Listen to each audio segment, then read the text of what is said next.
લક્ષ્ય ન્યૂઝ, એક નજર, એક લક્ષ્ય. ડભોઈ વાઘોડિયા રોડ ઉપર વસાઈ અને તરસાણા ગામ વચ્ચે નવનિર્મિત નાળા પર બેરિકેડનો અભાવ. ડભોઈ વાઘોડિયા રોડ ઉપર વસાઈ અને તરસાણા ગામ વચ્ચે નવનિર્મિત નાળામાં બેરિકેડનો અભાવ. એક બાઇક ચાલક યુવક અંધારામાં બેરિકેડના અભાવને પગલે અકસ્માતનો ભોગ બન્યો છે. વાઘોડિયા તાલુકાના અંટોલી ગામનો યુવક સંજય પ્રભાતભાઈ વસાવા ઉંમર આશરે 37 વર્ષનું અકસ્માતમાં થયું મોત. ડભોઈ વાઘોડિયા વચ્ચે છેલ્લા 1 વર્ષ ઉપરાંતથી નાળાનું કામ ચાલે છે. એક સાઈડ બની રહેલા આરસીસી રોડ પાસે કોન્ટ્રાક્ટર દ્વારા રેડિયમ લાઇટ કે બેરિકેડ લગાવ્યા ન હોવાથી લઈને સ્થાનિક રાહદારીઓમાં ભારે રોષ. પોલીસ ઘટના સ્થળે પહોંચી મૃતક યુવકને પીએમ અર્થે મોકલી કાર્યવાહી હાથ ધરી છે. આ બનાવને પગલે નાળાની કામગીરી યુદ્ધના ધોરણે પૂર્ણ કરવા તેમજ રેડિયમ અને બેરિકેડ લગાવવા માંગ. રિપોર્ટર આતિશસિંહ ઠાકોર, ડભોઈ. આ જે બાઇક લઈને અફરાયો છે ભાઈ, કંઈ સિગ્નલ મૂકેલો છે નહીં, ડાયરેક્ટ એની જાતે જ ઠોકાયેલો છે, કોઈ અંગાત ઠોકાયેલો નહીં અને એની ડેથ થઈ ગઈ છે. શું નામ છે એનું? સંજયભાઈ પ્રભાતભાઈ વસાવા, ક્યાંનો રહેવાસી છે? અંટોલી.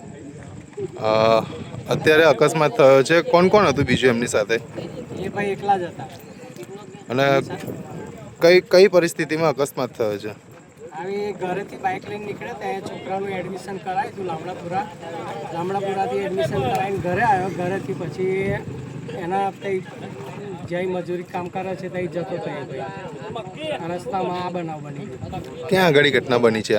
આ વસાઈ અને મોરપુરાની વચ્ચે.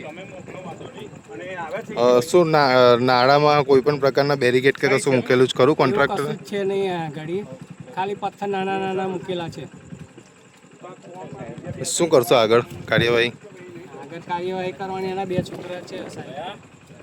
કેટલી ઉંમર મૃતકની? હવે 35-40ની હશે. અહીં આગળ વસઈથી તરસાણાની વચ્ચે એક નારું બને છે. એ નારાની અંદર સેફટી માટે કોઈ સાધન મૂકેલ નહીં હોય અને અહીંયા અવ્યવસ્થિત બધા પથરા ગોઠવેલા છે, હરિયા મારેલા છે. અને અંટોલીના સંજયભાઈ કરીને એક ભાઈ છે જે અહીંયાથી બાઇક લઈને જતા હતા, તો બેદરકારીના કારણે એમની ગાડીનો અહીંયા એક્સિડન્ટ થયો અને ભાઈનું ઘટના સ્થળે હમણાં જ મૃત્યુ થઈ ગયું છે. પોલીસ આવી ગઈ છે? પોલીસ આવી ગઈ છે. પોલીસે એમની કાર્યવાહી કરી છે અને બાઇક જે જગ્યાએથી અથડાઈ હતી ત્યાંથી એને સાઈડ પર ખસેડવામાં આવી છે અને જે વ્યક્તિ ગુજરી ગયો છે અને અત્યારે પીએમ માટે લઈ જાય છે.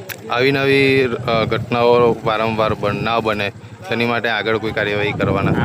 આગળની કાર્યવાહીની અંદર એનો જે કોન્ટ્રાક્ટર છે, જે કોન્ટ્રાક્ટરે આ કામ લીધેલું છે, એ કોન્ટ્રાક્ટર જોડે વસઈના સરપંચે વાત પણ કરી છે અને એ એકદમ બેદરકારીપૂર્વક જવાબ આપે છે કે ભાઈ અમે બધું કરેલું છે, અમે સેફટી મૂકેલી છે, પણ અહીંયા ટોટલી જગ્યાએ વિડીયો ફોટોગ્રાફી બધું છે જે અહીંયા સેફટીનું કોઈ સાધન રેડિયમ લગાવવામાં બી આવ્યું નહીં.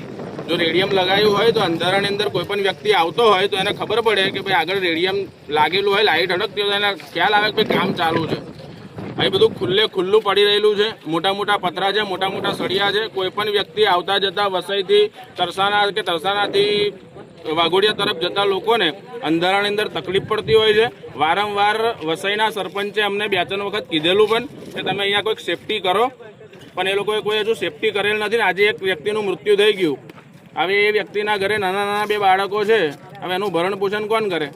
એટલે કોન્ટ્રાક્ટર ઉપર કાયદેસરની કાર્યવાહી કરવી જોઈએ અને અંટોલીના સરપંચને એ બધા અને જે વ્યક્તિ ગુજરી ગયો છે એના સગા સંબંધીની એક જ વાત છે કે ભાઈ એની ઉપર કાયદેસરની કાર્યવાહી થાય. એટલે મિનિમમ 6 મહિનાથી 6-7 મહિનાથી આ વહીવટ ચાલે છે. એમ તો આ રોડનું કામ મિનિમમ 2-3 વર્ષથી ચાલે છે, પણ આ જે વહીવટ આ લોકોએ ચાલુ કર્યો છે એ મિનિમમ 6-7 મહિનાથી આવું ખુલ્લું પડેલું છે અને વસઈના 1-2 જણ તો સ્થાનિક અહીંયા પડતા રહી ગયા છે.